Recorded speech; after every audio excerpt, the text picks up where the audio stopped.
Fala pessoal do Terceira Venda, hoje eu tô aqui com um convidado super especial e hoje a gente tá quase num encontro de gala, né, banda? O pessoal tá elegante hoje, né? Você tá muito elegante, você, o nosso convidado, tá muito elegante. O Eu que A aconteceu hoje? Kayara falou que vocês iam estar tudo elegante. Eu falei: "Ah, não, eu também vou. Teve um bom contrato, né? Eu tenho uma boa pessoa que passa Uma informação pra mim". assessoria, né? Isso aí, pessoal. E hoje a gente vai falar com uma pessoa que domina tudo em empreendedorismo, atua dentro do Rio de Janeiro, que eu vou te falar, banda, que eu peno um pouquinho pra conseguir entender um pouco da dinâmica. E ele vai trazer aqui pra gente as estratégias que ele utiliza, vai revelar tudo. E, banda, e acabou de fazer o bootcamp de marketing e vendas, então tá com tudo fresquinho, muita coisa pra mudar, mas muita coisa ele vai trazer aqui pra gente hoje. Eu tô aqui hoje com meu parceiro de bancada. E aí, galera, Marcelo Bano. Ó, o bootcamp foi sensacional. A gente vai falar um pouquinho aqui rapidamente Vamos. pra falar pra galera o que aconteceu esse final de semana, né? Mas o que é legal hoje, Lucas, porque a gente vai falar um pouquinho como é que funciona São Paulo e Rio de Janeiro. Sim. Vamos fazer um bate-bola bem legal aqui hoje. Beleza, bacana. Eu agradeço o convite de vocês aí, Lucas e Bando. Tivemos um final de semana no Bootcamp, foi sensacional. Tô doido pra voltar pro Rio, né? Mas acabei que Show. fiquei aqui pra gente dar esse bate-bola aqui hoje, mas foi muito legal, vocês estão de parabéns. Muito obrigado por terem me convidado, porque eu tô meio assim, né? Assisti todos os episódios quase legal. já, desde que comecei vocês, é meio que tô no meio dos popstars. Que legal, Laura. Pra quem não conhece, tô aqui com o Laura, que é CEO da Giza, que é uma empresa do Rio de Janeiro. Pra quem não te conhece, Laura, como é que você veio parar nesse mercado e o que é a Giza? Bom, vamos lá, a Giza é uma empresa que ela vem nasceu do familiar, né?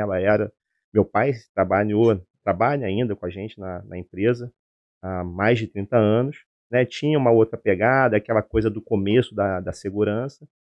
E quando eu entrei na Giza em 2016, eu resolvi assim, dar uma mudada, dar um cenário. Meu pai trabalhava muito no estratégico, muito em projetos, assim, muito específico, muito nichado.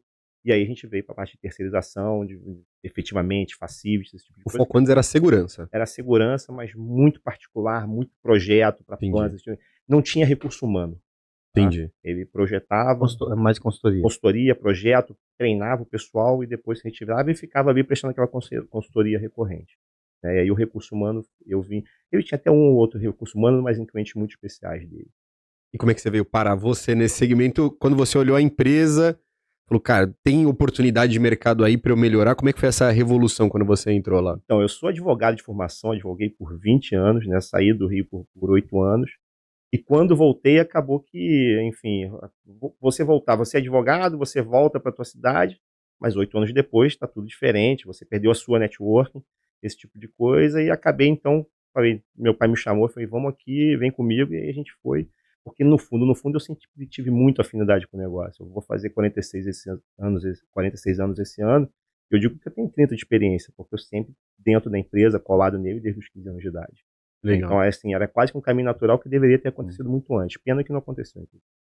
Laures, mas assim, quando você assumiu ou pensou em assumir, né, junto com seu pai, você chegou a fazer a famosa estudo de mercado, ver quem era a concorrência, oportunidade, faturamento, como é que você deslumbrou esse negócio? Você fez algum estudo ou só enfiou de cabeça, primeiro eu vou entrar e depois eu estudo? Eu efetivamente não fiz, Banda, assim, e é uma coisa que eu digo a você, assim, que é uma nova fase da empresa hoje em dia, né?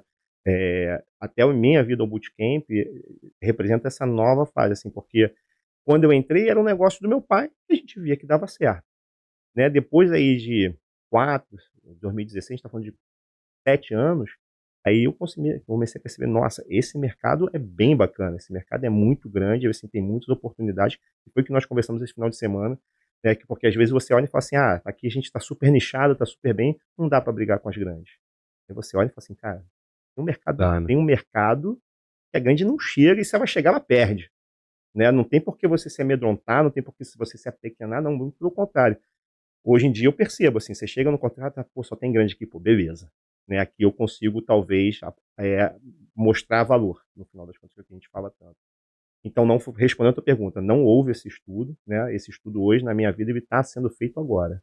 Assim, eu estou numa fase tentando tirar como é que eu vou te dizer, essa cara familiar da empresa, profissionalizá-la.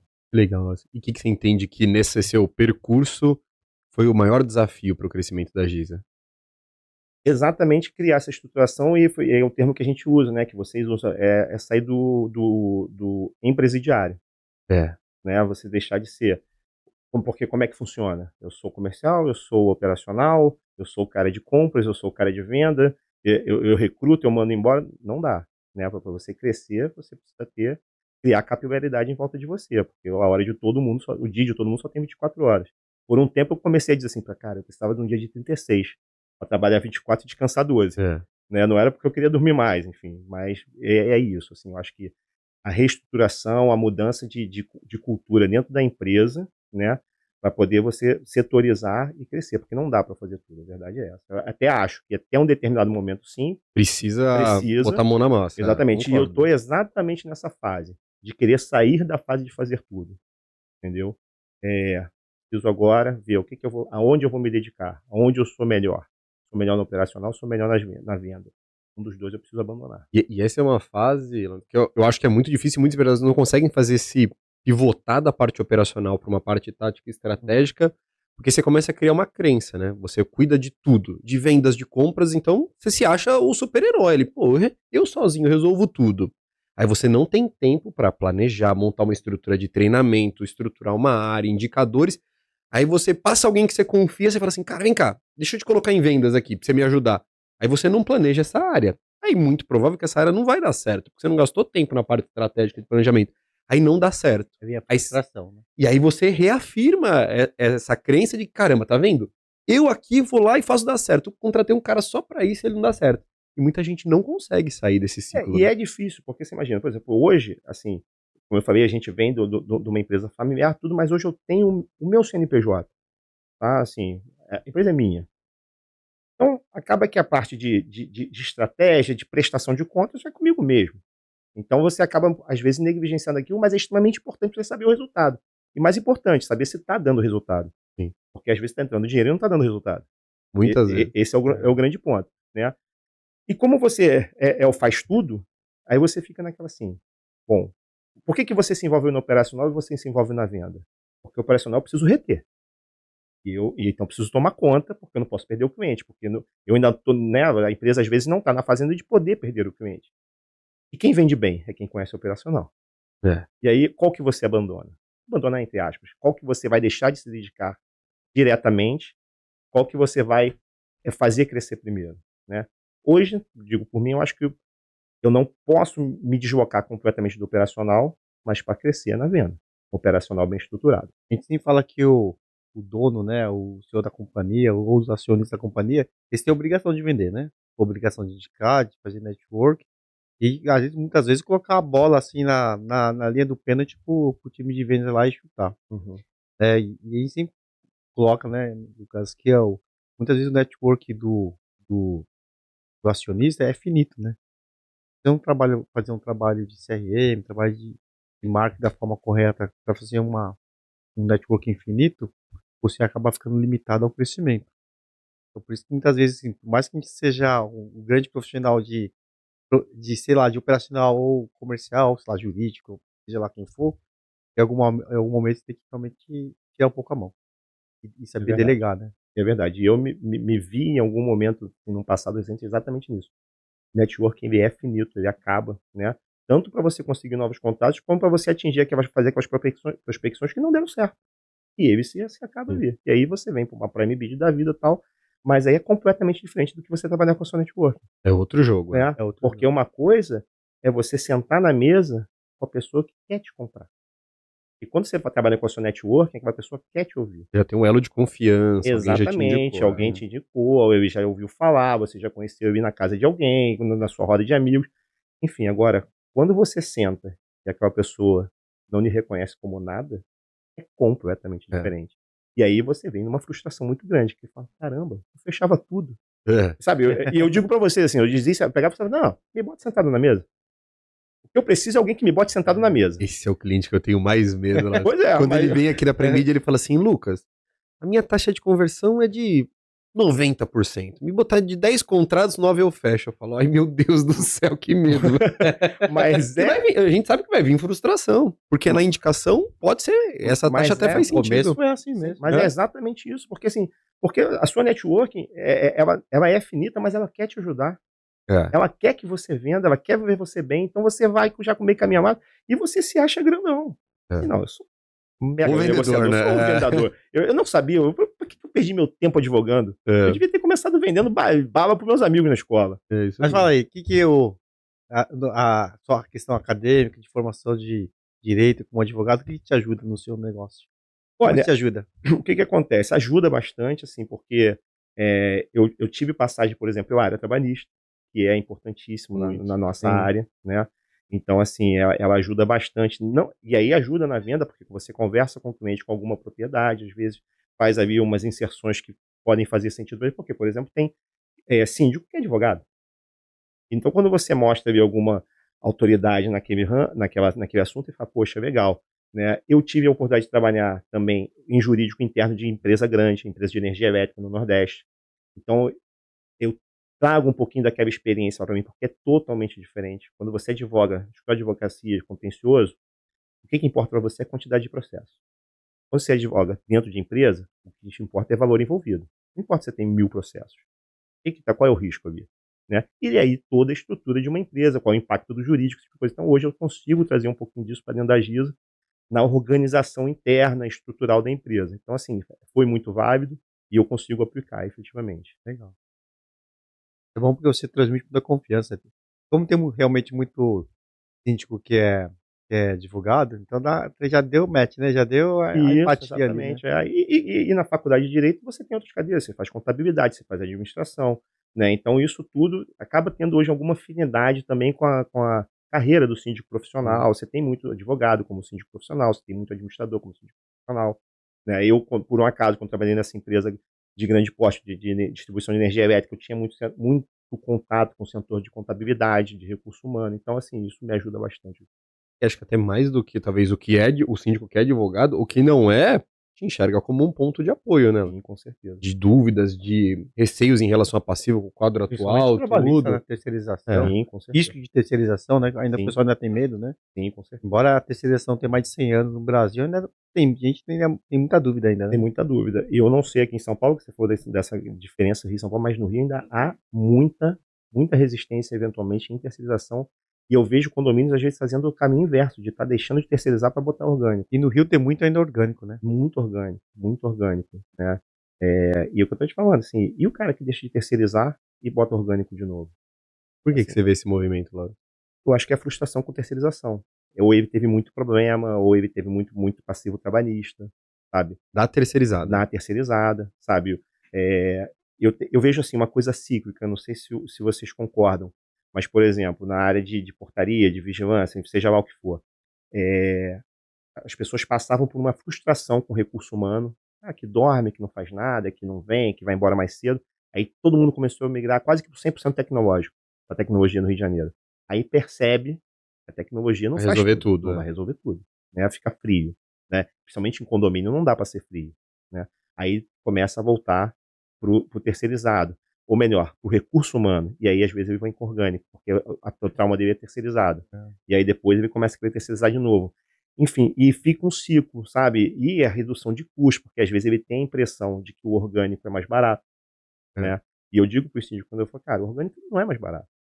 Ele não é o mais barato, ele não tem como ser melhor que o terceirizado. Porque como é que o síndico que trabalha com orgânico, como é que ele trabalha? Ele se contrata com amigo de alguém. É um amigo do porteiro, sem nenhum critério de contratação. E mais, se acostuma com o que é ruim. Não dá para cobrar do síndico que ele tenha o nível de supervisão, Treinamento, de treinamento, tecnologia. Dormiu. Coitado, devia estar cansado. É. Sabe? Essa questão que você falou esse ciclo de terceirização e voltar orgânico, é um ciclo ruim, mas assim, é culpa dos dois lados. Do mau comprador, que a gente sempre fala, né? Sim. E o prestador, que é o oportunista, né? Uhum. Porque assim, eu falo que é mais da culpa do comprador do que do prestador. Porque assim, muitas vezes o barato sai caro, essa conta é verdadeira e essa conta volta. Então, assim, a gente fala de 100 anos de terceirização e o pessoal ainda não consegue contratar uma empresa idônea. Sim. Eles vão muito pelo preço ainda no setor de condomínios. Uhum. Quando você vai para um setor de indústria, ele pode até para o menor preço, mas o menor preço dele o risco já foi todo calculado, Sim. porque ele já fez uma série de etapas que antecedeu a contratação de pesquisa da empresa, uma série de outras coisas, que esse preço aqui, na verdade, o risco já está calculado. Ele sabe que é uma empresa teoricamente idônea. Uhum. O condomínio não tem essa pesquisa toda, né? Não. Não, e ele Não tem um vê isso, né? desalinhamento com o preço que ele quer pagar com a qualidade que ele quer.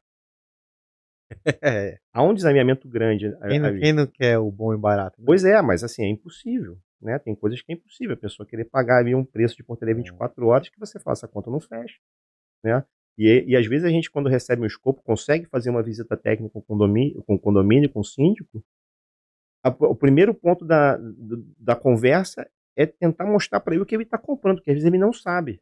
Ele sabe que ele tem que ter uma portaria, solta um escopo que ele acha que é, e não sabe o que ele está comprando, ele sabe que está ruim, mas também não sabe como fica bom.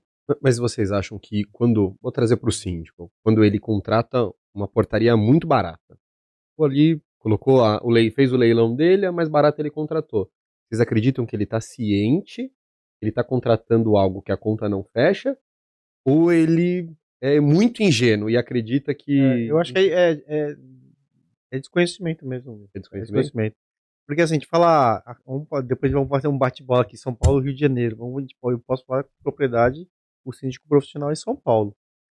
Você tem do A ao Z, né? Em termos de qualidade de profissionalismo do profissional de sindicância, né? O síndico profissional. Tem o síndico morador também, né?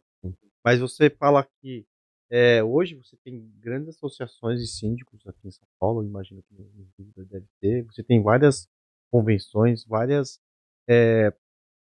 movimentos, né, de síndicos que tem até sindicatos de síndicos, né? Então, quando o síndico profissional efetivamente ele busca profissionalização e busca informação, ele começa a deixar de cair nessas pegadinhas, sabe? Ser um cara um pouco mais esperto em relação à terceirização e o risco que ele está trazendo para o condomínio. Porque o mau síndico, aquele cara que traz e assina e traz um prejuízo para o síndico, a marca dele, né, a empresa dele sofre muito. A probabilidade de ele ficar no mesmo condomínio que a empresa deu pau, ele é o primeiro a sair também. Aí na outra empresa ele não vai conseguir mais, porque o síndico ele vive de indicação. Tá falando profissional. Profissional Então, síndico, né? Bando, mas aí tem Se ele um não ponto. se ele cagar se ele cagar de começar a contratar empresa ruim, a vida dele acabou como síndico. Eu Porque ele tá concordo. trazendo uma série de prejuízos para o primeiro condomínio, segundo condomínio, terceiro condomínio. Chega uma hora ninguém vai contratar esse cara. Mas hoje o que acontece? O síndico profissional é uma profissão ainda em surgimento. Eu acho que ele representa, até pela Pedro Cunha, deve representar o quê? Menos de 5% dos condomínios, eu acho. No Rio, sim. Não sei Em aqui São Paulo, eu acho que sim Acho também. mais, hein, cara. Acho que mais que 5%. Então, mas eu te pergunto assim, o que o cara precisa ser para síndico profissional? É um CNPJ. Não existe essa formação. Esse é um grande ponto. Ele vem, vira síndico do condomínio dele, acha legal, fala, pô, aqui tem um nicho. Vou montar um CNPJ de gestão de propriedades urbanas. Virei síndico profissional. E sai. Ele sequer sabe da responsabilidade que ele tem. Responsabilidade civil. É. Como prestador de serviço do condomínio, porque ele também é um fornecedor, ele também é um prestador. Se ele contrata mal, se ele contrata uma empresa que deixa um passivo trabalhista e alguém amanhã numa auditoria verifica que ele contratou mal porque ele não fez todas as verificações necessárias naquele bid, ele pode ser responsabilizado civilmente por conta daquela contratação equivocada. Mas eles não sabem disso. Sim. Mas, Laura, se você, não sei como é que você lá no Rio, mas se você sabe que existe uma carência de síndico, aproveite a oportunidade, né? Faça um movimento, porque assim, hoje o síndico, você pode colocar, o síndico aqui em São Paulo tem várias associações, onde tem as disciplinas do síndico, né? A disciplina dele, seja de Curso online. formação, dentro da formação da disciplina do síndico, tem que ter no mínimo saber de gestão de pessoas, gestão financeira, gestão Habilidade, né? operacional, Não, contrato, existem bons. advogado, ou seja, assim, quando vai contratar um síndico para um condomínio, coloca nas suas informações, no seu site, por exemplo, pô, contrata um síndico, agregue valor para os condomínios, independente de qualquer coisa. Contrata um síndico, olha, o que o síndico deveria ter no seu currículo, na sua disciplina? Antes do cara contratar tem certeza que muitos condomínios, Lucas, quando for olhar o site dele, você, pô, sabe que o síndico tem que fazer tudo isso? Não, Bando, mas assim, eu digo você, Você tá apesar... aumentando a Mas o problema é que ele tá vendendo pra esse síndico, né? Então, não, mas eu sei, mas eu você tá concordo agregando, com você. você tá ajudando a disseminar conhecimento. Hoje eu muito estou encerrando o que eu considero que eu analisei esse mercado E hoje eu faço um curso de síndico profissional. E eu estou encerrando esse curso. Tenho ideia de desenvolver isso na empresa? Pode ser, né? Mas exatamente para você entender o teu cliente. É. Nós tivemos no Bootcamp o Caio, que é comprador, um curso formado para vendedor, né? Formatado para vendedor. É exatamente isso, porque dá essa assessoria. Porque na hora da venda, às vezes ele está comprando o preço mais barato e a expectativa que eu tenho é de conseguir mostrar para ele que ele está entrando numa furada. E amanhã, numa possível responsabilização. Mas eu vejo que o cenário real e que toma 90% é o síndico morador, Ainda tem muito. talvez com baixa formação, um nível de ociosidade, porque ele quer mudar o jardim, ele quer aquecer, ele tem interesses ali de melhorar, mas porque essa é a parte chata do síndico, E às de vezes, entender de contabilidade, jurídico, e essa às vezes parte não chata. tem tempo para se dedicar. Mas É, isso tem é, a essa grande, ainda. isso é a grande diferença do síndico, que todos os síndicos falam, profissional e o morador. O morador é 100% emocional, né? Emocional, é. O Verdade. síndico profissional é 100% razão, né, cara? Ele é gestão. Sim. O morador tem um monte de amigo. Os Isso. conselheiros são amigos. Ele não ganha, então ele fala, não vou me dedicar num negócio que eu não ganho, eu tô aqui ajudando vocês. Ele tem um monte de amigo e ele vira síndico e cria um monte de inimigo também onde ele É, mora. é o clube do Bolinha e o clube Exatamente. Mas é isso, assim. Então, mas aí que volta pra minha pergunta, assim, você acha que esse síndico, morador, ele abriu o bid, aí ele recebeu lá 7 propostas, tem a proposta mais barata, você acredita que ele contrata mais barato por inocência, ou ele sabe do risco, mas ele fala assim, bom, será que vai explodir na minha vez? Será que se explodir eu vou estar aqui? Eu acho que é inocência. Ah, eu Porque não assim, acho, hoje não. também, o síndico, uma coisa que teve uma movimentação de 5 anos para cá, não sei se isso aconteceu no Rio de Janeiro, antes, antes de 6, 7 anos para cá, a administradora de condomínio tinha muito poder dentro de um condomínio. Sim. Hoje, a administradora de condomínio, o pessoal que está me escutando aqui pode ficar com raiva de mim, mas ele sabe que é verdade. Hoje, o administrador de condomínio é como se fosse um terceiro qualquer. Ele está na mesma linha que um Tá na mesma panela que a gente. de empresa de segurança, de empresa de facilities, de manutenção, de limpeza e tal. Hoje, quem manda é conselho e síndico. E muitas vezes o síndico ele só tem o poder de veto, mas com a votação do conselho. Então, se você tiver um conselho forte, técnico, o síndico não assina nada. O síndico não tem poder de nada. Porque são sempre número ímpar, né? Uhum. Dentro da votação lá, ele pode até estar no desempate. Mas se ele tem 4 nãos de conselheiro, ele não faz nada. Ainda que ele possa. Mesmo que Ele possa, se amedronta. ele não pode. Mas se você fala que é inocência, parte do princípio que nesse bid que ele recebeu 7 propostas, nenhum vendedor falou pra ele assim, ó, síndico, tá aqui a planilha aberta. Menos que esse valor aqui, não tem como chegar. É o que eu digo, a primeira linha da planilha é igual para todo mundo. É o salário. Porque, tudo bem, eu sei do Rio, mas o que você tá me falando é que não, que é por inocência. Então você tá me falando que esses 6 vendedores, talvez ninguém fez esse trabalho de casa. Ou esses 4, é difícil de acreditar que esses 5 conselheiros também são 5 inocentes, mais os 5, né? Mais banda. Aí já faz de 6 pessoas, que né? o cara contrata ele fala assim, olha... eu tô assumindo o risco, né? Será que eu vou ser o case em brase aqui de novo? Eu acho que não. Mas, bando, a gente vê também muitos condomínios que o conselho é só papel. Não participa. Fica na mão do síndico. E aí talvez caia no que o Lucas falou. Será que ele é inocente? Será que ele não é? Né? Porque eu vejo, assim, muitos condomínios que o conselho é assinar a pasta. Tá tudo certo. Entendeu? Não sei se em confiança, não sei se de preguiça. Porque a gente sabe que reunião de condomínio... Quem vai ser conselheiro? Pô, vai lá, Lucas. Não, vai. Vai esse ano que ano que vem eu vou. Isso, a gente vai trocando. Engraçado que aí já tem outros condomínios, os caras brigam pra ser conselho, né? Brigam pra entrar no conselho. Mas quando acontece isso, pela experiência que eu tenho lá no Rio, é quando o condomínio já está muito traumatizado. Quando ele já teve muito problema com o síndico, com terceirizada, enfim, aqueles problemas todos inerentes a condomínio. No geral, se ele não tem um trauma, ele passa batido o conselho.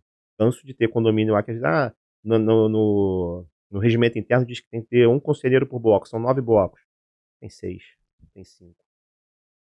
E por que se especializar no mercado condomínio ao invés do corporativo? Na verdade, isso aí foi acontecendo. Foi destino que foi te levando? Foi acontecendo, porque assim, eu tenho clientes corporativos, eu tenho mercados atacados, enfim, tem outros corporativos, tem locadoras de automóveis, esse tipo de coisa. Mas não sei se por conta da região que eu moro, que é uma área com muitos condomínios, ela cresceu com condomínios, E aí vem a network pessoal, você mora ali, você teve o primeiro cliente ali, e acaba que você vai se especializando, vai criando autoridade, vai falando com propriedade, as pessoas vão te conhecendo e a coisa caminha, né? Assim, penso que condomínio, eu costumo dizer assim, se você vai num mercado, passam 10.000 pessoas por dia pelo teu funcionário, 4 notam a sua presença, o gerente, o subgerente e os donos quando eles estão lá. Você vai no condomínio e passa 1.000 pessoas. As 1.000 pessoas estão te olhando. As 1.000 pessoas querem saber da gravata, do sapato, se ele está conversando com alguém, se ele não está. Tem 1.000 chefes, né? 1.000 chefes, 1.000 supervisores. Especialistas ainda, né? Eu brinco na empresa que quase que a gente não precisa mais de supervisor, que todo morador com o celular na mão é um O supervisor. portão fica aberto 5 segundos, pronto. É exatamente isso. Então, assim, é difícil, é um desafio, mas é o que vai acontecendo.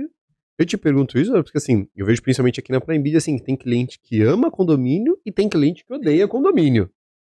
Por nível de especialização, os que talvez odeiam falam da complexidade do nível de exigência do condomínio, talvez por esses fatores de exigência do volume de pessoas, talvez pela rotatividade. Pô, a cada 2 anos troca de síndico, então minha probabilidade de, mesmo que eu faça um bom trabalho, pode ser que troque de síndico. O que vocês dois enxergam de potencial pro condomínio? Porque você acha que uma empresa, para atender um condomínio, ela precisa ter uma estrutura maior ou não, Bando? Não, pelo Tem um contrário. foco diferente, eu acho. Acho que o foco é diferente. Você pegar as grandes empresas de São Paulo, que é a H&A, GR, ProSecurity, hoje elas em média tem em média de 1.000 condomínios, né? Então assim, o que diferencia um pouquinho, acho que dessas grandes empresas é a questão mais do acesso, né? Que é o calcanhar de Aquiles de qualquer empresa. Porque o acesso, quando eu falar o controle de acesso, não é o porteiro, né? Tudo que envolve o acesso, que são portões, são automatização, são motores, são aplicativos, são catracas, cancela. Tudo que você falar de hardware, e você pode ter algum problema que é mecânico, nem sempre o homem ele consegue atender. Porque às vezes você está falando de um problema grave, de um portão que pesa não sei quantos quilos, que você não dá para ficar abrindo o portão do fechão. Apertando e fechando, e assim. Então, assim, acho que o condomínio tem essa complexidade e essas grandes empresas têm essa dor, né? De você não ter na verdade, o poder de você fazer a manutenção, porque muitas vezes o cara já tem empresas que faz manutenção para outras, só que na hora que dá pau, quem assume tudo isso aí é a equipe humana. Tá na Eu conta. acho que mas isso não envolve um investimento maior para isso. Pelo contrário, diferente de uma indústria que tem SLAs pesados, sabe, tem exigência de treinamento pesado, eu acho que o condomínio é o cara mais Mas pensando amigo, assim, dizer assim, em termos de exigência. Mas cara. pensando numa mesma estrutura de um condomínio corporativo. Não pensando talvez numa empresa multinacional e num condomínio. É. O condomínio não exige mais supervisão? Condomínio não? comercial? Pois, pode ser um residencial. Mas um condomínio médio padrão ali, escopo de 50 mil. Eu acho que não. Na minha concepção, o comercial dá mais trabalho do que o residencial. Porque o comercial, muitas vezes, você tem O nível de escritórios. exigência é maior. Né? Você tem tipos de escritórios e tem tipos de risco que o do condomínio. Normalmente, o do condomínio residencial, o risco é conhecido. O risco do condomínio comercial, centro empresarial, é pela quantidade de condôminos e aquilo que ele tem de frequência de acesso e às vezes até de guarda de valor dentro da sua unidade, ele pode afetar todo o complexo. Então, vai depender. Tem condomínio que é simples, lá que fecha tudo, deu 6 horas da noite, fechou tudo, só manteve o porteiro lá embaixo. Aí o condomínio residencial é mais complexo. Agora tem condomínio comercial que é 24 horas, tem condomínio comercial que tem estacionamento, tem condomínio comercial que tem balada no último andar, tem condomínio comercial que é misturado com varejo, com loja.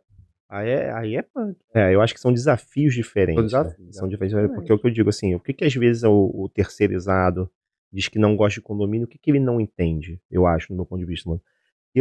Qual é o objetivo que qualquer terceirizado de condomínio, seja da área que for, o que ele tem que almejar, junto da administração? A paz social daquele condomínio. O condomínio, por natureza, é um local de conflitos. Sim. Entende? Então, se você conseguir prestar o seu serviço, ajudando que esses conflitos diminuam, o foco na paz social, você já acha que tem um passinho para frente. Claro, e você acha que faz sentido para uma empresa que ela atende corporativo? Vamos falar que ela começou a crescer, você ter uma estrutura, talvez, e um modelo de atendimento ou de gestão operacional diferente para o corporativo e para o condomínio? Tem porque por conta disso, assim, foi o que o Bando falou. Você tem focos diferentes, você tem desafios diferentes e demandas completamente diferentes. Às vezes a demanda no residencial, você tem uma quantidade de demanda maior, mas com risco muito menor. Já no comercial você tem operações, às vezes com menos demanda que eu digo reclamação, tá? Mas que você requer mais atenção porque aquilo ali pode te dar um problemão lá na frente. O que mudou muito, acho que os condomínios, eu acho que foi depois da pandemia também, que foi a questão de layout e modelos de entrega. Por exemplo, o iFood da vida, o Mercado Livre. Se você pegar a maioria dos condomínios hoje, eles não suportam a quantidade de moto que para na frente, a quantidade de encomenda que chega na portaria. O cara nem tem espaço Não para tem nem colocar. espaço. Eu digo que o hábito de consumo mudou completamente. E aí, muitas vezes, o que acontece? Antes, os caras tinham um porteiro 24 horas, uma vida pacata que era entrava. Exato. E não recebia prestador. Ele recebia o cara da pizza, né? E você quer Que ver era o uma cara coisa? da pizza. Hoje em dia, só entrega o cara da pizza. Hoje em dia entrega tudo. E os caras não mudam o efetivo. Então, o único Exatamente. porteiro que ele fazia antes da pandemia, ele faz a mesma coisa hoje, recebendo sei lá, 50 vezes mais de entregadores e o condomínio não faz nenhum investimento. E é nisso. muito engraçado. Nem de porque layout, nem de pessoas. eu tenho condomínio que eu assumi exatamente na pandemia, no pós-pandemia. Aí o pessoal me diz assim, fala, cara, não tá dando pra trabalhar com esse escopo, a gente tem que melhorar. Não dá pra atender a demanda que você tá, o nível de exigência que você tá querendo. Não dá pra ter um atendimento de visitante na velocidade que você quer. Ah, mas outra empresa fazia. Eu falo, mas era em 2019. Era antes da pandemia. Né? Se antes o porteiro, o vigia, ele na portaria, ele no controle de acesso, eu recebia carta, hoje eu recebo todo dia saco de ração de 30 quilos. Eu faço compra no mercado lá. Chega lá, Exatamente. batata, cebola pra portaria. Eu já vi condomínio aqui, portaria que é pequena, cara, parece um estoque dentro da portaria. Cara. Não, eu tenho um condomínio que, assim, até que agora conseguimos resolver. Mas não era dentro da portaria, não, tinha que ficar na passagem. E o que acontece? Com isso você aumentou o nível de responsabilidade da empresa. Muito. Porque se antes você recebia uma carta, uma coisa pequena ali, hoje em dia você recebe um telefone de R$12.000. Se sumir na portaria, a responsabilidade é de quem? E vem lá no Mercado Livre, né, o nome do porteiro que recebeu. Exato. Lá, se você não conseguir receber, você vai em cima dele. E são tantos desafios, Lucas, porque, por exemplo, você for num ponto que é interessante, que é o Mercado Livre. O Mercado Livre, quando ele entrega na portaria, você recebe, sua encomenda foi entregue. Aí você desce para pegar, mas você não processou ainda aquela encomenda. Chegaram 50, 60, dependendo do tamanho do condomínio. Aquela encomenda vai estar disponível para você 2 horas depois, porque o escopo não aumentou. E o Mercado Livre agora inventou um negócio que é a palavra-chave. Ele vai entregar algo de valor. Exatamente. Aí ele fala pro porteiro assim, qual é a palavra-chave pra eu entregar? O porteiro fala assim, filho, que palavra-chave você tá falando? Mas olha, assim, a dinâmica que talvez ninguém pensou nisso. Ninguém pensou nisso, Porque é pra evitar fraude, né? E o cara quer entregar, quer brigar com o porteiro, porque o porteiro não quer receber, e eu quero que receba, e eu brigo com o porteiro, porque você não recebeu o cara tem mais 20 mas... entregas pra fazer no dia, né? É muito... A gente estava falando de diferença aqui em São Paulo. Você quer ver uma diferença que a gente tem, assim, que eu acho sensacional aqui em São Paulo, por conta do nível de segurança elevado que no Rio é impossível de aplicar? Aqui o entregador não entra no condomínio, né? Lá no Rio, todos entram. Aí do síndico que disser que o entregador não entra mais no condomínio, que ele tem que ir na portaria buscar a pizza dele. Tá morto. É hábito normal. Não, vai no andar. Vai no andar. Vai. Tem que subir. Tem que entrar. Então aqui eu vejo que é sensacional. Você tem ali um documento. Passa encomenda, né? Um passa encomenda. O motoboy do iFood, seja lá quem for, ele nem passa pela portaria, ele tem um interfone exclusivo para ele, se comunica com o morador e o morador desce. Aí ele tá no 9º bloco lá atrás, tem uma vaga para ele parar o carro se ele quiser vir de carro. Tá chovendo, problema do morador. Acabou. Lá no Rio não existe isso. Aí o que acontece? Na mesma portaria que entra o visitante, que entra a sogra, que entra a mãe, tem o motociclista, que você tem que ligar, o porteiro tem que ligar para a unidade. E aí, depois que autoriza, você tem que identificar, tirar a foto, encaminhar. E eu falo, poxa, se chegarem 5 pessoas juntas, 3 minutos por atendimento é um tempo legal? Sua mãe vai ficar esperando 15 minutos.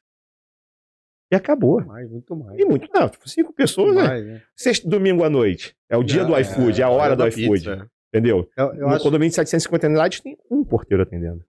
Por isso que eu faço. Como que você faz esse controle? Entrou lá 10 motoboys lá. Porque o porteiro não vai ficar controlando se ele saiu, se ele não saiu. Como que é feito isso? A gente tem, assim, a gente vai mostrando para os clientes da necessidade, Tentar mudar essa cultura. tentar mudar a cultura. Hoje você tem aplicativo que você controla.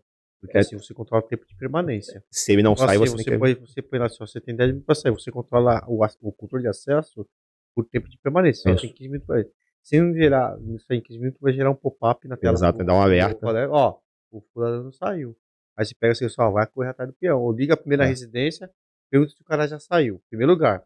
Ah, já saiu. Aí você vai através das câmeras tentar localizar o cara. O porteiro vai sair o quê, né? Tem que ter, ele ainda tem que ter o suporte, porque ele não pode sair da portaria, né? Não, e aí vem um monte... Se estivesse na portaria. Exatamente. E assim, mas os condomínios no Rio de Janeiro, muitos deles, não a maioria, não vou dizer a maioria, mas muitos não estão preparados para isso. Porque o que acontece muitas vezes? Você faz o controle de entrada, mas não faz o controle de saída. Aí é um problema operacional, né? De infraestrutura. Né? No final de contas, o condomínio não tem aquela infraestrutura. O mesmo lugar de entrar é o mesmo lugar de sair. É só uma identificação. E outra coisa que acontece quando a gente tem essa questão da entrada. Tem que entrar para entregar. O cara vem com uma pizza, ele vem com 3 entregas pro mesmo condomínio e só diz que vai num lugar. Hoje sabe que tem muitas... Aí o que acontece? Ele vai sozinho em cada um. Mas aí ele chega lá na casa do morador, o morador fica extremamente chateado, diz que o condomínio não tem segurança nenhuma, porque não anunciaram aquela entrega, chegou na porta dele. Mas é legal assim, hoje mudou. E vai pra você esse BO, né? Exatamente. Hoje você vê que a gente participou de bastante processos com construtora, e hoje realmente eles estão preocupados com esse novo modelo. Então, se você pegar os novos prédios aqui em São Paulo, já está buscando já um layout diferente para receber entregador, né, um fluxo, para não atrapalhar o fluxo de veículo. Porque antes era o mesmo fluxo de entrada de carro, é o fluxo de visitante, que é o mesmo fluxo de entregador. Sim. Passa para 10 motos, pronto. Você afunila o negócio. Afunila o negócio. Esses armários, Bando, inteligentes, a gente visitou um condomínio agora, tinha um armário inteligente. Você vê com bastante penetração no mercado, locker para receber, não sei se comida, mas entrega tem funcionado muito bem? No meu condomínio tem, eu já tenho parceria com uma empresa que faz também. Mas eu acho que ainda o condomínio ainda está imaturo ainda. Falta maturidade de para o próprio síndico, a administradora, até nós, prestadores de serviço, divulgar mais, apresentar mais essa solução, porque é sensacional, cara. Eu também Eu acho. vejo com muito bons olhos. Aqui no meu condomínio tem tudo, né? Tem lugar, tem armário para serve a sec. Condomínio de alto padrão, né? Não é não. Não é. É vontade Mas é de novo. fazer as coisas. Não, Não, o condomínio tem 14 anos. 15, 14 anos.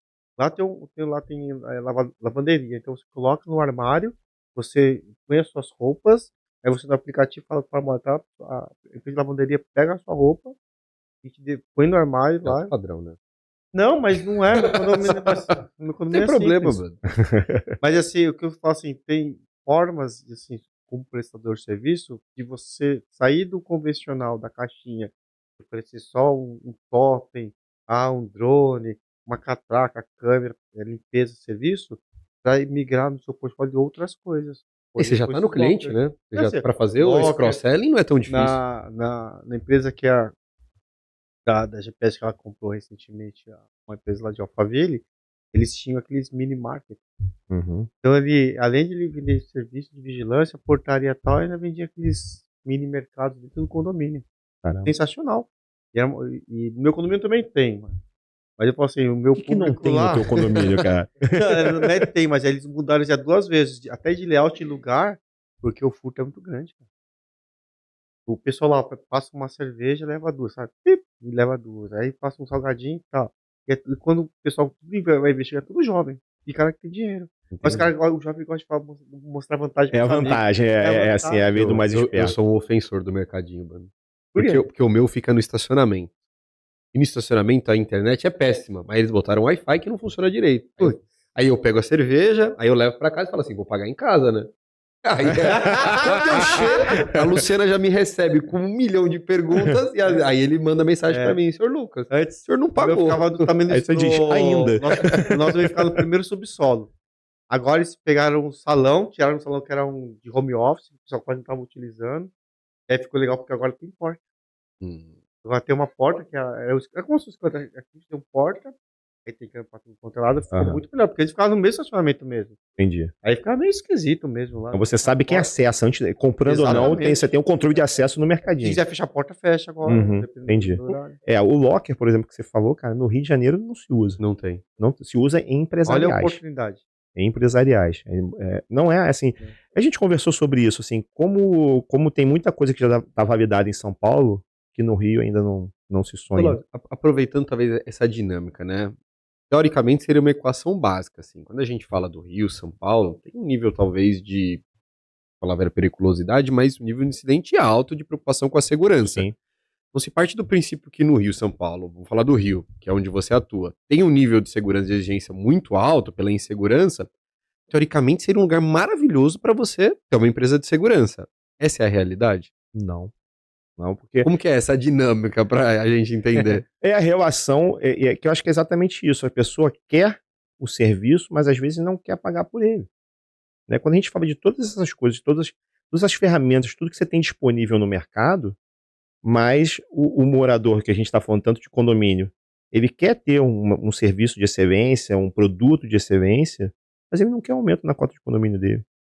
Até o condomínio de alto padrão lá, tem bastante. Né? Tem bastante, mas ainda assim eu vejo briga por cota de condomínio. Você não sabe assim, é também um desalinhamento entre o valor do metro quadrado com o valor da cota condominial. Existe talvez a questão da pessoa se acostumar com essa insegurança e não ver valor em ter mais segurança, porque ela já se acostumou com esse. Eu acho que é falta das vezes das pessoas entenderem que a segurança agrega valor ao patrimônio. E a parte de Entendeu? limpeza, Faz a sentido. limpeza eles valorizam? Porque uma coisa a gente tá falando de segurança até agora, mas e a limpeza também sofre o mesmo problema Sofre também? também. Eu acho que eu vejo até trocando assim nos condomínios que a gente trabalha assim, uma troca maior até de empresa de limpeza do que de portaria de segurança. Mas aí também cai naquele mesmo ponto, é o mau preparo da empresa, né? Contratou de qualquer jeito, porque a gente sabe que o que não falta é amador no mercado. Né? Às vezes a pessoa que tem uma oportunidade, porque às vezes o síndico cria uma oportunidade ruim para ele. Às vezes o síndico vira para o funcionário de uma terceira idade e diz: abre a sua empresa que eu vou te contratar. Ele acabou de contratar um problema. Exatamente. Você nunca viu isso aqui em São Paulo? Não. Porra, brincadeira. Cansa de acontecer. Aí o cara. Acho que o supervisor acontece. Será? No corporativo eu já vi já. Assim, eu bem honesto, eu nunca ouvi falar, mas Não, pode acontecer. Tem um monte de empresário do nosso mercado que era supervisor de uma operação, abriu a empresa para atender aquela operação e hoje é uma empresa relativamente grande. Você tem nos teus contratos a proibição de contratar os teus funcionários em caso de rescisão? Não. Mesmo porque o direito de ir e vir, quando vamos falar de direito, bom, você é um homem de direito. O direito de ir e vir é do funcionário. Então, assim, se ele pedir a conta da sua empresa e quiser vir para a minha, o que impede? Ele pode ir para a sua. Não, assim, o que se pratica no Rio, muitas vezes? Porque por mais que você possa colocar cláusulas de impedimento, e você tentar controlar, de certa forma, na indústria às vezes acontece mais, né? Porque às vezes já é o porteiro que quer ir para operação. Então você tem um acordo meio de bigode, mas você pode até colocar em contrato, porque senão traz prejuízo, porque o turnover, no final quem paga é você. Uhum. Então, o direito de ir e vir, dentro da Constituição, o cara pode pedir a conta da sua empresa e para dele. Mas esse contrato não estava vigente com o contratante? A penalização vai para cima do contratante, não do funcionário. Não é com o funcionário esse contrato. Mas não tem como. Não tem como, porque assim, você trabalha na sua empresa, você pedi a conta. Eu tô na rua, não tô no mercado? Tá no mercado. Tá, parceiro coletivo na sua empresa. Você aceitar, assim, qual o problema? Ele tá se aplicando a vaga. Mas o meu contrato foi feito com a empresa. Empresa, você tá de acordo que você não pode contratar meu funcionário por 3 anos? Pode, cara. E eu não tô proibindo Se essa pessoa entra na justiça e fala que você tá com impeditivo por causa de contrato entre partes, e eu tô participando do processo normal de CLT com você, eu não tô em vantagem de nada. Eu sou menos advogado aqui dessa mesa. Aqui. Não, eu falo isso porque... Eu digo que eu fui advogado eu também. falo isso porque eu já trabalhei na Jacotress, negociei, e já tinha de muito. E o clipe assim, você pode colocar o que você quiser. Entendi. O direito de ir e vir é do funcionário. Eu já perdi na época de WA pré-vendedor pro cliente e o advogado instruía assim, ó, Lucas, a gente pode até brigar, mas vai dar trabalho, vai gastar dinheiro e a probabilidade, assim, já tá feito. Já perdeu o funcionário. Outra cláusula que o pessoal das empresas de segurança ou serviço colocam é a estabilidade, né, o que antecede o dissídio. Você não pode mandar o funcionário com 60 dias que antecede o dissídio. Você não pode, o cliente não pode multar. Não, era seu, filho. Exatamente, isso aí o funcionário é seu. Se eu quiser essa cláusula eu nunca vi. Não, O que mais tinha, o É mais mesmo? tem muito até hoje. É mesmo, você nunca vi. Te mando pra você, se você quiser ser protegido, você pode comprar. Mas não vale, não tem validade. Sim, porque... Porque você não tô contratando um mão de obra, eu contrato um CNPJ. Exato. O problema é seu, se o Aham. seu funcionário, se o seu mandato, se tem estabilidade com ele ou não. Da mesma forma que tem outro contrato lá, não, contrato de 24 meses tal, e você não pode rescindir. Então você vai pagar a multa. Aí o advogado fala assim, por que não? Você pode pagar a multa se o contrato for imotivado. Aí você vai pagar a Claro, multa. exatamente. Agora, se o contrato for motivado porque você não cumpriu uma cláusula, Rescisão então por justa causa.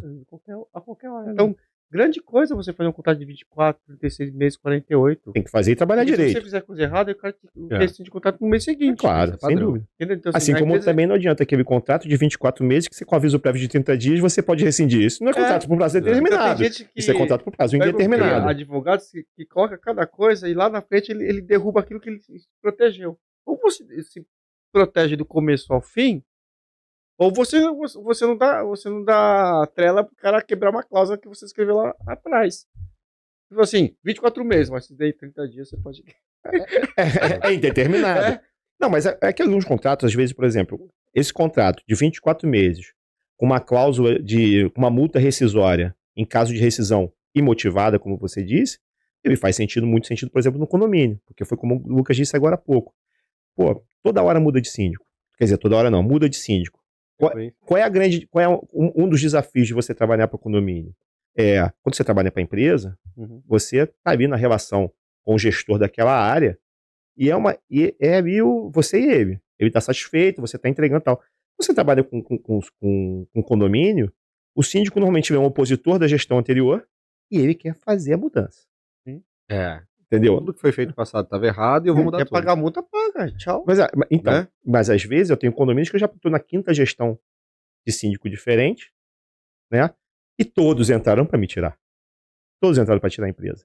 Mas como a gente tinha um contrato com um período um pouco mais para frente, dá tempo de você conquistar Operar. aquele cliente. Porque às vezes aquele serviço que ele considera ruim, você explica para ele por que ele não é ruim. É uma decisão Você tá- emocional no final. Não, e você está entregando 100% do que está contratado. Mas aquele 100% do contratado não é o que o condomínio precisa. E sabe o isso mesmo. que é o errado também? Muitos contratos assim, de 12 meses, aí com 30 dias você rescinde em qualquer momento, né? Aí Uhum. já cagou no pau. Aham. Terminado. Já Sim, errou claro. feio. Aí se você, outra coisa é, ou você faz contrato indeterminado, pronto, acabou. É isso, Você claro. assume. Ou, o pior, você tá na 5ª gestão. Demorou, tem contrato que é assim. 24 meses, a partir do 20º É indeterminado. mês, indeterminado. Pronto, se ferrou. Não é renovação 24 meses. automática. Exatamente. Quando você faz assim, 24 meses, não, vou renovar por mais 12 meses. Aí você tem a rescisão motivada e imotivada. Exato. Aí você põe a multa. Pra MB, Aí eu vou fazer são- assim com você, viu? É?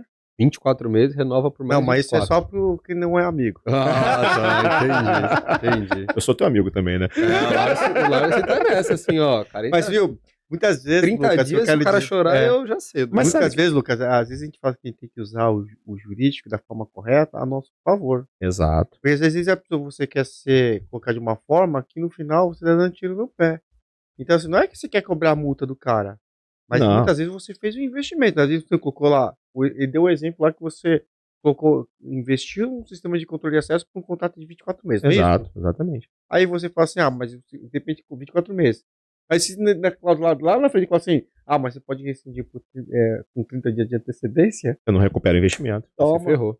É. Você virou o Então ele tem banqueiro. que se proteger. Se eu faço por 24 meses, mas se fosse rescindir antes disso, eu vou te cobrar tudo o que eu investi e ainda você vai me pagar uma multa. A garantia do Agora, contrato, se no você final das quiser- contas, ela tem que ser razoável. Tem que fazer. Ela tem que ser razoável e o prestador, ele tem que ter sempre consciência. Você tem que trabalhar bem. Porque às vezes é tanta garantia que o prestador vem botar que você fala assim, pô, né, esse cara, o que ele vai me entregar? Ele tá tão preocupado de perder. Não, Né? mas quando Por você- que ele tá tão preocupado mas de quando perder? você coloca É isso investimento na frente, igual você Não, aí você colocou, tem que ser garantia. tem que Tem garantir. que ter pelo menos esse payback. Porque você do tem um que tempo de investiu. payback, exatamente isso. Olha, assim, a gente tá num assunto bem técnico, Não, né? E dá pano pra manga pra muito aqui. Mas eu queria saber, ó, puxando pro lado do Bootcamp, a gente acabou de fazer a imersão de 3 dias de marketing e vendas. Foi a última imersão, quem participou, participou, quem não participou, não participa mais. Mas eu lembro, primeiro dia vocês não estavam, vocês estavam trabalhando, menos eu. né? Por algum motivo, Não, você o tava meu dia é trabalhando mais também, né? ocioso, né? Você tá trabalhando lá, né? Se eu Mas, perguntar aquilo não é trabalho? não, eles falam assim, eu não vou poder ir hoje porque eu tô trabalhando. Eu falei, não, eu vou então. Eu sou empresário, não tem muito o que fazer. E aí eu lembro que eu perguntei no começo da imersão, eu falei assim, ó, eu queria saber o nome de cada um e o desafio de cada um. E a maioria dos desafios eram desafios externos. Pô, Lucas, o mercado é ruim, o meu concorrente ele é desleal, o meu comprador ele não sabe comprar e ele quer sempre o melhor preço. Eu falei, caramba, tem muitos fatores externos aqui dentro da expectativa. Talvez o trabalho mais longo é a gente conseguir mudar o fator que não está no nosso controle, que são os fatores externos. O que está dentro do nosso controle é a gestão da empresa, apresentação, estratégia. E aquele momento eu falei assim, caramba, a gente tem que trazer, além de passar esse ensinamento, trazer essa visão de que tem muita coisa que o empreendedor pode fazer para mudar esse cenário. Pra você tirou vários insights, né? Eu adorei, porque o pessoal Adorou, reclamava né? de prospecção, assim, pô, não gera demanda. Eu É falava, porque é graças legal, a Deus. você foi muito inteligente, porque em cima dessas dores, aí você pega. Isso, você já sabe, né? verdade. Pegar esse cara Eu já nessa levanta a aqui. sardinha já pra Vamos mim, ver. já. Ele sabe cada um que falou lá. Sabe, cara? Tinha alguém lá anotando a Prime Bid, esse cara tem que prospectar, esse cara Mas- tem que aumentar o Mas contrato. pra mim é importante mesmo pra conseguir entender qual que vai ser o meu approach ali, porque talvez Claro. se todo mundo fala de prospecção de demanda, eu já sei que talvez meu viés vai ser. Agora, se meu viés é eu não ganho do concorrente, mas eu tenho demanda, talvez meu viés vai pra um outro lado. Então a gente vai adaptar ali na hora. Mas dentro desses 3 dias que você passou, quanto que você sente, talvez, que tá, tem ações que estão mais na sua mão ou não, a gente é consequência desse mercado? Eu acho que são as duas coisas. Eu acho assim, que tem coisa que no mercado que não dá pra Você tem que mudar. jogar o jogo. Não dá pra mudar. Ah, o mercado é canibal. O que eu vou fazer? O que eu vou fazer pra tirar o concorrente canibal do mercado? Não tem o que fazer, tem que esperar ele se dar mal. Porque o concorrente, eu acho que o concorrente canibal, se ele não for uma estratégia, ele vai se dar mal alguma hora, né? A gente consegue mudar internamente, né? E eu acho que assim, no processo de venda, toda vez que você tem a oportunidade de mudar, tentar mudar um pouquinho a visão do comprador é um passo importante, Sim. entendeu? E o interno também, porque às vezes tem dificuldades internas que o empresário ele não percebe. Talvez o bando concorde comigo, assim, eu vejo muita gente da nossa área dizer assim, qual é o seu principal problema? Mão de obra. A mão de obra eu vindo a pior coisa do mundo, a mão de obra é uma porcaria, o funcionário... Mas o que você faz para mudar isso? E assim, e eu percebi isso há pouco tempo, né? Porque a relação patrão-colaborador, ela é ruim no Brasil. Historicamente ela é ruim. Não sei se porque fomos um país colônia, ainda resquícios da escravidão, não sei, não importa, né? Mas o que se faz para mudar isso, né? Uma gestão mais humanizada, sei, tem que olhar, porque isso também faz com que você tenha lá na frente uma empresa mais eficiente, entendeu? Então assim, tem desafios externos que não adianta ficar reclamando, você não vai superar, você tem que conviver com eles. E os internos você tenta ali agregar alguma coisa. Não é isso? Eu acho. É. Você vê esse tipo Sim. de reclamação assim, funcionário. Mas é o que a gente vende. Eu costumo dizer assim, desculpa de tempo assim, qual a diferença do meu funcionário pro funcionário do concorrente? É a forma que eu trato ele. Porque é a pessoa. É. Entendeu? É claro que tem gente que não tá a fim de trabalhar e não é desse que a gente tá falando, né?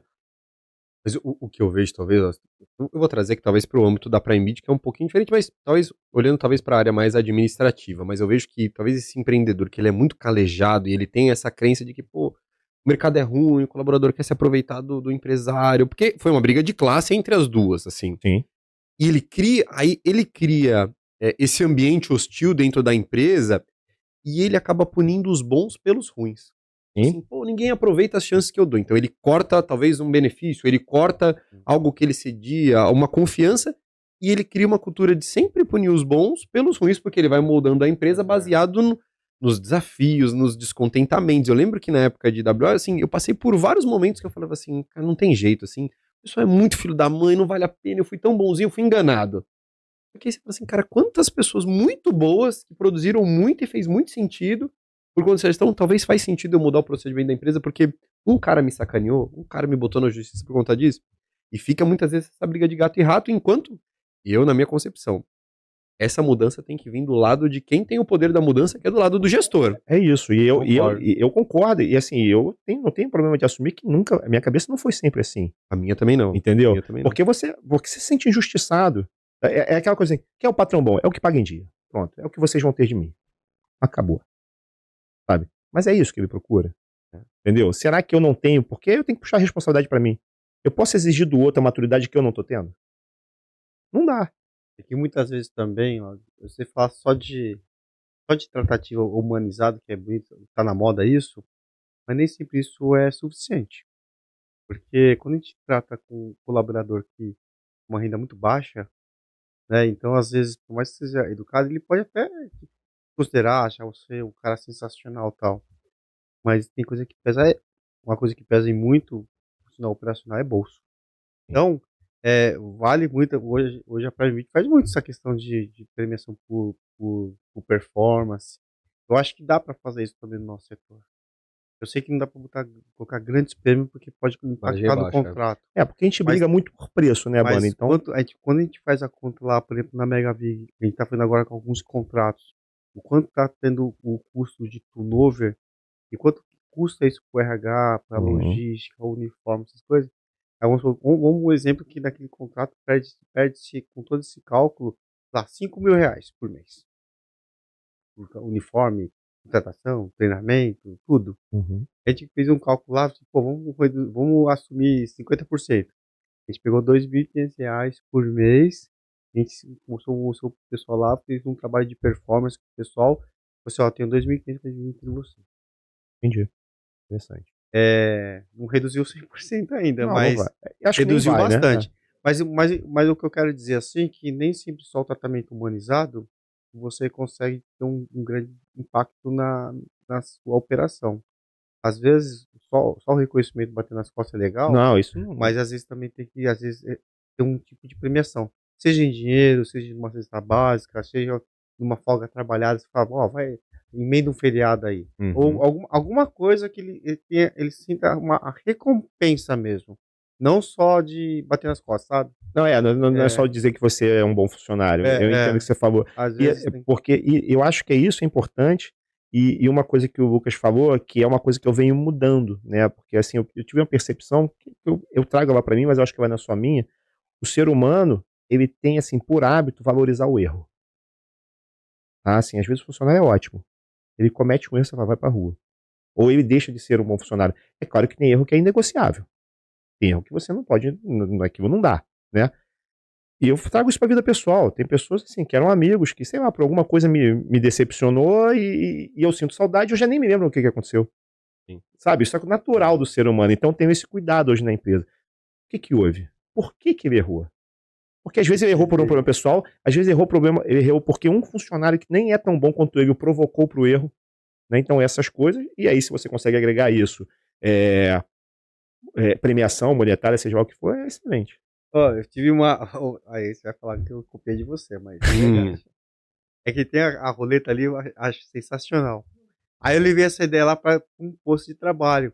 Só que nem ia ser até R$ 200, né? Senão eu Mas que história é essa da roleta? Como é que isso funciona? vou te mostrar lá. Aqui tem a roleta. Aí eu ia colocar. Eu falei pro pessoal, vamos fazer a roleta até R$ 50, né? Porque é Baixou o prêmio. operacional. Não, porque é Claro. operacional. Assim, o pessoal, se não tivesse nenhuma falta naquele mês, a equipe, nenhuma falta, nenhum tipo de punição, o cliente deu nota no NPS acima de 9, a gente ia dar para cada funcionário lá para rolar a roleta e dando na hora. Sensacional. Aí eu falei pro chefe assim, pô, Marcelo, aí como é que a gente vai controlar isso? Aí o pessoal agora a gente tem um comitê lá de gestores, falou assim, vamos pegar um cliente para fazer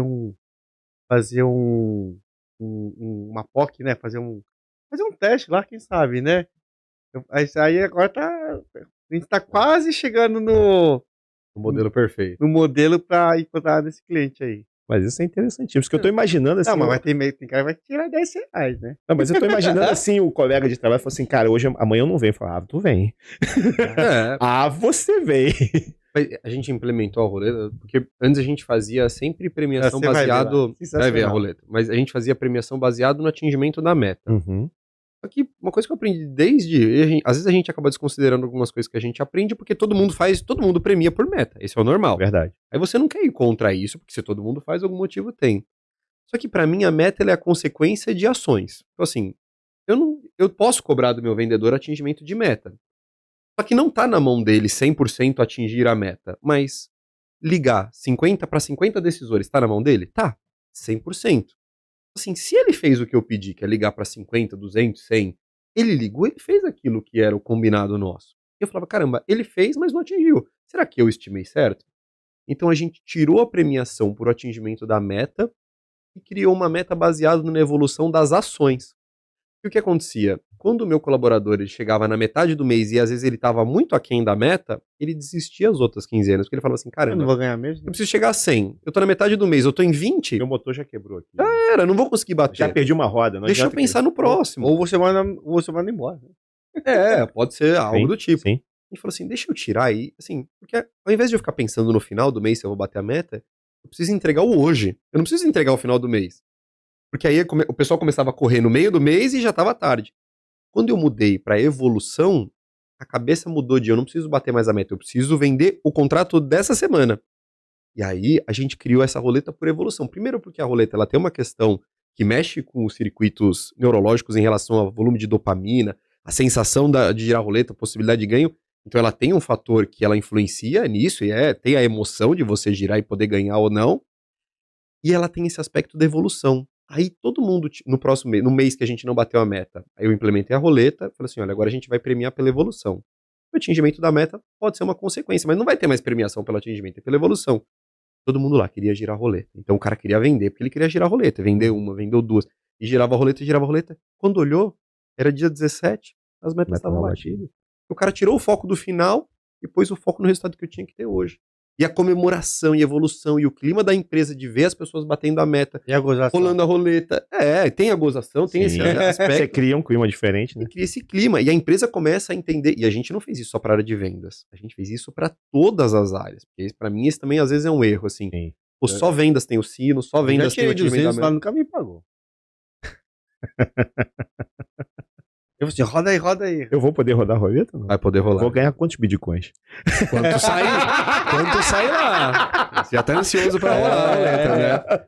Mas mesmo, a ideia aí, ó. Vamos começar a trazer seus clientes da Prime Video aqui e vai rolar ali, ó. Ele ganha Bitcoin aqui, você acha? Uma boa mesmo. Tá vendo aí? Não, aí, ó, tá vendo? A roleta. A ideia, pô. É a gestão por roleta. Mas tem um propósito por trás. Porque eu falo assim, eu como gestor, eu acho que eu consegui progredir muito quando eu parei talvez de querer só entender do mercado e entender de pessoas. Aí eu trago pessoas que entendem do business e vou focar em entender como que essas pessoas conseguem se automotivar. Eu acredito muito na questão do egoísmo. E é feio, né, quando você fala egoísmo. Pesado, né? É pesado. Só que todo mundo tem as suas ambições internas, os seus egoísmos internos. Se eu não souber fomentar isso, se eu falar que a pessoa que ela veio para trabalhar pela empresa, é muita inocência minha. Verdade. Eu respeito os egoísmos dela e dou condições para que ela consiga sustentar esse egoísmo de eu quero ganhar mais, eu quero melhorar de vida, eu quero... Só que em consequência disso, eu vou conectar o crescimento da empresa com o egoísmo dela. Você teve a sua premiação, a empresa cresceu consequentemente e tudo isso se respeita. Ele entra na mente das pessoas, cara. Eu tenho medo. Aí era... Eu tenho medo desse cara, bicho. Você não tem medo? Dá medo, dá medo. Não dá medo. Eu tenho medo É dele. verdade, é verdade. Não. Não, mas É a gestão do bem essa. A Yara tá aqui pra comprovar. Ó. gestão do bem é ótimo, tá vendo aí? Outro dia eu começou a falar assim, você tem que trocar de carro. O colega, tipo assim, você não caiu na dele não, né? Não, mas aí começou a explicar pra mim porque eu tinha que trocar de carro. Aí cheguei pra minha mulher, tem que trocar de carro. Ele trocou de carro. Trocou de carro. Agora eu tô vendendo já tô praticamente vendido meu carro pra minha irmã. Aí o colégio agora falou assim, você não fez isso, né? Sabe por quê? Ele entrou na minha mente, cara. Esse cara é louco. É vendas. Eu acho É que ele vendas. acho que ele faz hipnose. É vendas. Mas você vai ver como vai te ajudar. Mas não vai caber nesse episódio aqui a gente explicar o porquê, né? Tá bom. A gente faz um episódio pra isso. Não, mas é muito interessante isso, porque você, ainda que o cara não bata a meta, você valorizou o trabalho dele. Sim, ele né? teve a evolução dele. Uma coisa é produção e outra coisa é resultado. Ele produziu. Eu não... Porque senão a quase meta fica bom pro empresário, né? Sim, eu não acredito. A Yara, às vezes, é ela que cai nas minhas perguntas retóricas, né? Que aí eu falo assim, meta motiva ou não... Comissão, motiva ou não motiva? Todo mundo levanta a mão que sim. Aí eu falo, legal. Então você falou que meta motiva, então. A sua meta é 100. Me fala o valor pra você entregar 200, então. Quanto que eu tenho que te pagar pra entregar 200? Você falou pra mim que tá dedicado ao máximo, que você ia entregar os 100. Você falou que quanto mais eu te premiar, mais você vai estar motivado. Então, quanto que eu preciso te pagar pra você entregar o dobro? Aí o cara fala assim, não, eu já tô entregando o máximo. Veja bem, veja bem. Então não veja bem. motiva. Premiação, só que aí assim, então não vale de nada. Não, premiação reconhece. É isso. Ela reconhece. E aí que tá a grande sacada. Tanto a premiação quanto o salário fixo. Ó, aqui a gente fez um E movimento. aí o carro é reconhecimento, né? O carro é o auto-reconhecimento, exatamente. E o reconhecimento bando. certo. Eu tô com medo. Ó, aqui a gente tirou premiação de vendas. Tirou comissão de vendas. Por uma série de motivos. Mas isso não fui de orelhada, não. Fui estudar sobre. A gente viu qual que era a média que um vendedor batia de meta e quanto que era a média que ele comissionava. Um certo dia eu cheguei aqui na sala da reunião de vendas e falei assim, olha, a partir de agora não tem mais comissão de vendas. Aí todo mundo abriu o olho e falou, filho da mãe, né? O que Aham. ele vai inventar? Vou atualizar meu A currículo. sua premiação já tá garantida no seu salário agora. Eu vou aumentar a remuneração de todo mundo agora ganha 100% da meta, que já estava estipulado. Aí fica todo mundo confuso, né? Ué, e agora, qual que é o segredo? Vocês têm que bater a meta de qualquer jeito. Só que não tem, talvez, os fatores, vou falar aqui de crueldade, mas isso me deu abertura. Primeiro, o meu time agora tem tempo pra estudar, porque antes ele não queria parar pra estudar, porque assim, eu preciso comissionar. Ele já fazia a conta assim, pô, eu ganho X e eu preciso comissionar pra sobreviver. Uhum. Agora ele tá tranquilo, ele estuda, ele vende bons contratos, porque antes assim, pensa, ó, eu falo da crueldade é o seguinte, precisa bater uma venda pra finalizar o mês. O Jonas precisa vender pra você. Ele sabe que se ele fala todas as verdades da Prime Bid, que não é fácil de vender contrato, pode ser que você não venda, mas talvez se ele falar que ele der um case, do melhor case do mundo aqui da Prime Bid, ele vai te convencer. Aí você fala pra ele que você não tem comercial, ele vai falar assim, não, fica tranquilo, mesmo sem vendedor você vai conseguir vender. Olha, mas meu preço é fora do mercado. Não, mas você vai conseguir vender. Porque ele precisa bater a meta dele pra ele comissionar. Então eu crio um sistema que ou ele faz uma boa venda, e perde essa venda, ou ele é extremamente persuasivo pra ele comissionar e ganhar aquilo que ele almejava. Eu tirei. Ah, Lucas, mas então agora você criou um time que não precisa bater meta. Precisa, porque se ele não bater meta, o que acontece com ele? Na rua. Tá na Calma. rua. Mas você fez isso com um time que já performava. E só que melhorou a performance. Melhorou É que muito a performance. Mudou o formato, né? Melhorou muito a performance. Porque às vezes eu falava assim, Mas pessoal. você foi ousado, hein, cara? Você foi ousado. Sim. Não, porque eu fui baseado em dados. Porque às vezes Mas aconteceu o seguinte, ousado, vai, porque... O que você chegou a bater o papo com eles antes ou você já chegou assim, agora vai ser eu assim? cheguei com a decisão. Não perguntei. Porque se eu perguntasse, talvez ele ia falar que não faz sentido. Entendi. Porque também é o natural. Porque pensa o seguinte, você começou a vender pra condomínio. Aí condomínio é o seu natural. Aí você fala assim, agora eu quero entrar na área de saúde. Time, eu quero que esse mês vocês foquem na área de saúde. Aí seu time vai falar, vem fudendo. Eu não tenho lista, eu não tenho prospecção, não tenho relacionamento. Eu preciso bater meta, eu vou continuar vendendo pra condomínio. Então como é que você cria esses mecanismos pra motivar se às vezes o jogo não é 100% justo a todos os momentos?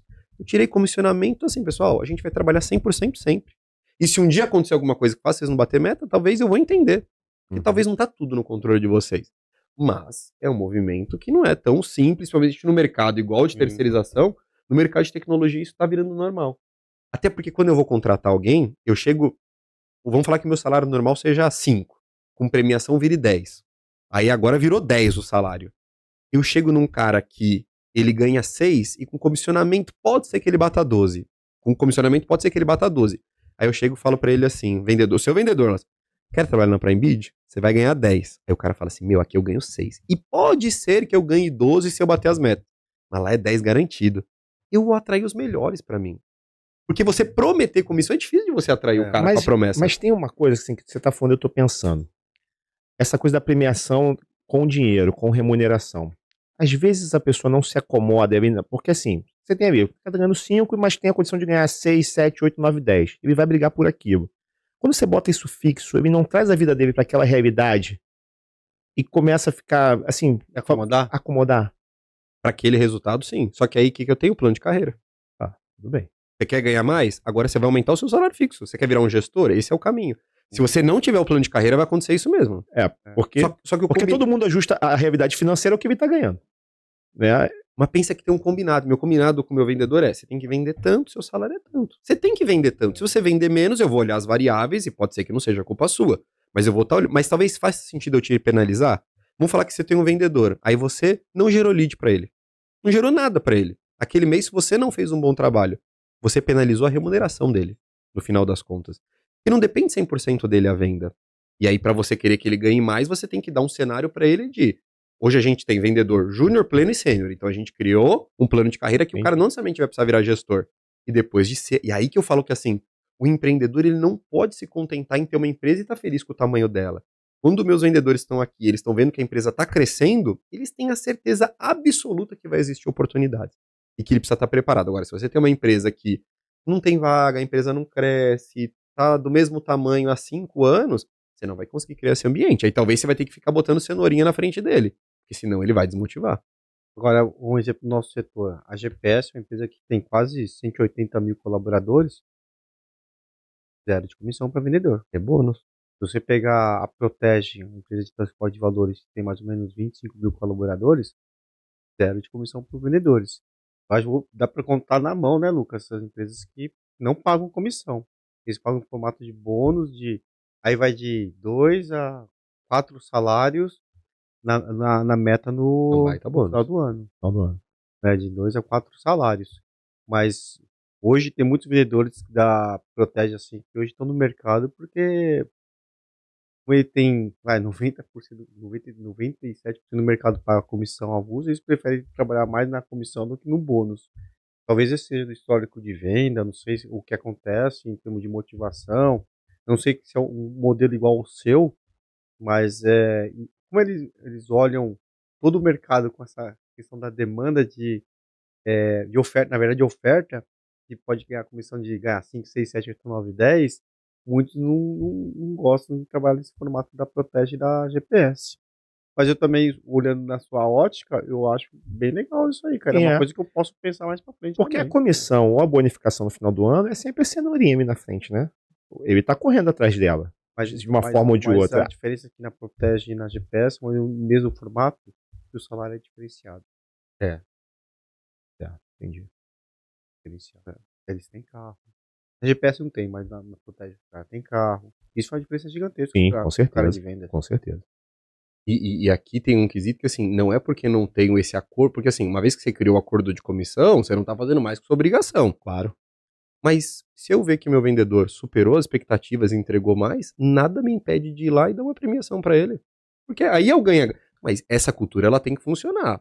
Eu falo pra eles assim, o dia que as pessoas começarem a ver que a empresa tá crescendo e todo o teu time tá parado A naquilo, empresa tá crescendo e só você cresce dentro do e time você como pode fazer o empresário. melhor discurso possível, botar na parede, fazer cultura, e aqui, você vê lá, tem o nosso dashboard lá. Todo mundo sabe se a empresa tá ganhando, sabe o lucro, sabe o custo, sabe tudo. Então não tem como eu omitir. Mas se a empresa tá ganhando, e eu falo que é bom, porque o empresário ele tem que se coçar de falar assim, cara, como é que eu retenho o meu time? A empresa tá crescendo, tem dinheiro entrando, eu preciso reter as pessoas boas. Eu tô preocupado com os bons. E aí é um ciclo virtuoso. O cara quer entregar mais, porque ele quer ser algo insubstituível, e eu, como empresário, falo, eu não posso perder esse funcionário, eu não posso perder a Yara, porque quem que vai ficar comigo aqui gravando podcast até 8 horas da noite? Eu vou ter que premiar ela melhor, porque senão o mercado se regula, vai alguém oferecer mais para ela. Essa é a preocupação do empresário, tem que acontecer. Porque eu vejo vários que não se preocupam, aí o vendedor vai embora, aí o cara fala assim, qual que foi a sua proposta? Quanto você quer para ficar? E aí muitas vezes já é Tarde. tarde. Tinha gente lá no Porque Bootcamp o cara- fazendo proposta pra outros. A gente tava rolando proposta lá no Não fala Bootcamp. isso, senão nenhum empresário vai querer mandar o vendedor lá. Sei que isso foi útil, né? Mas isso é legal, né? Mas assim, aí a gente tá conversando, eu tô pensando, mano, e como é que a gente faz? Porque o teu core é venda, né? O nosso agrega, óbvio, a gente tem que faturar, mas é a entrega lá do nosso colaborador lá no final, na ponta. E Mas é venda, mas o dele também. O meu tem que também. entregar. mas assim, e pra gente motivar esse cara, assim, é mais difícil, né? Porque a gente tá sempre apertado em contrato. É o que você falou, tem a roleta e tal, eu achei. Assim, uma coisa que é muito que eu mudei um pouquinho nas vezes que eu trabalhei é que existe uma coisa diferente quando você faz a precificação. A gente falou bastante de precificação, Sim. né? E eu acho que eu esqueci de falar aquele dia lá. A comissão quem pagava na empresa, na Megavi, quem pagava era o acionista. Estava ali do PDI. Uhum. Hoje, quem paga a comissão do vendedor é o comercial. Na verdade, quem paga a comissão do vendedor hoje é o cliente, porque a comissão está dentro do custo do cliente. Entendi. Então, da forma que eu remunero o meu time hoje, antes só quem recebia a comissão era o vendedor. Hoje, quem recebe a comissão hoje é todo o meu back-office. Todo mundo ganha. E hoje o acionista fala assim, eu tenho que pagar a comissão. Assim, não, hoje, Não é você que tá pagando. hoje quem paga é o cliente. Então, da forma que eu estou pagando pro meu time, não está saindo teoricamente um real do BD da companhia. Então, assim, hoje eu tenho autonomia, tipo assim, para isso eu vou pagar X, para esse pessoal do marketing eu vou pagar, por pré-venda também está recebendo. Eu não consigo ainda fazer o que eu queria fazer, que eu estou pensando para o ano que vem, fazer o formato do pré-venda Do Lead diferente. Score? Diferente. É isso É legal. eu quero fazer. Legal. Porque aí você premia por qualidade em vez É, só de é, quantidade, né? é. E aí você alinha as É, isso expectativas. Hoje o meu tá meio interessante. linear, sabe? Um percentual de comissão eu rateio. Mas eu acho que eu posso fazer amanhã. Ainda preciso de uma indicação de um modelo legal para Pra implementar. poder É. dar score pra cada time. Porque o orçamento eu tenho, então é só como eu vou distribuir isso. Entendi. Olha, se a gente ir caminhando pro final aqui, o que você entende que talvez foi um dos maiores aprendizados desses 3 dias? Cara, bootcamp, assim, assim, ele serviu para consolidar algumas dúvidas que eu tinha que se tornaram certezas, né? E eu acho que realmente, sim, vontade de voltar para o Rio e aplicar tudo, porque é sensacional, como vocês dizem lá, você é fornecedor meu, né? Mas Sim. ter concorrentes, pô, te dando às vezes o caminho às vezes não, acho que durante todos os dias o caminho das pedras, que sofrem com a mesma dor, né? E às vezes já passaram experiências diferentes, porque isso é muito legal. As pessoas às vezes têm experiências e não passam, né? Isso que é muito bacana, não vem, isso contamina. Isso circulou durante os 3 dias entre nós, participantes do bootcamp. É. Nós trocamos experiências, nós fizemos amizade. Estava aqui com o Milton. É. Poxa, o Milton veio aqui por minha causa. Conheci ele na sexta-feira, Muito legal isso. sabe? É muito legal. Ontem eu vim aqui com um concorrente meu do Rio. Vai lá que horas? Sabe? Cara, isso assim é sensacional. Hoje, o Rodrigo, que veio aqui comigo ontem, tá lá no Rio e me ligou. Cara, amanhã eu vou em tal cliente. O que você acha? Então, olha isso. Entendeu? Porque eu conheço o cliente que ele vai. Sabe? Então, assim, eu acho que assim, o bootcamp é realmente, assim, pra mim, é uma virada de chave. Falei pra Yara, assim, que no primeiro eu falei pra você também. No primeiro dia eu falei assim, já posso ir embora. Já valeu. No segundo dia eu falei assim, pô, ainda bem que tem o terceiro. E no terceiro, porra, acabou. Por que não tem segunda, não tem terça? Eu ia embora ontem, Lucas. Já vou embora, eu ia embora na segunda, eu vou embora na quarta. Legal. Sabe, assim, muito bacana, muito bacana. Eu acho que, assim, ainda bem que acabou, ainda bem que não vai ter mais. Você respondeu o NPS? Respondi. Respondeu. Quer saber a nota que eu te dei? Melhor não. Melhor não, pra não estragar essa magia. Mas isso é legal. Deixa porque- acabar o podcast, aí você fala. Porque o Marcelo um dia ele falou assim: Lucas, recebi a sua objeção. Era um áudio de um cliente e era do Rio. Ele falou assim: qual é, Marcelo? Cara, como é que eu vou explicar pro meu diretor, cara, que são 3 concorrentes dando aula pra gente, cara? Quem garante que vocês vão passar mesmo a verdade? Eu falei, cara, como é que eu vou passar assim? É uma crença que é difícil você tirar ali naquele momento, porque assim, é contra-intuitivo. Por que o bando vai ensinar outra? Mas assim, eu falo que talvez a gente aposte muito no longo prazo com essa questão de crescimento do mercado, e talvez tenha uma questão também da autoestima de entender que tem mercado pra todo mundo, e a gente nunca sabe o dia de amanhã. Mas, Lucas, por que o mercado é canibal?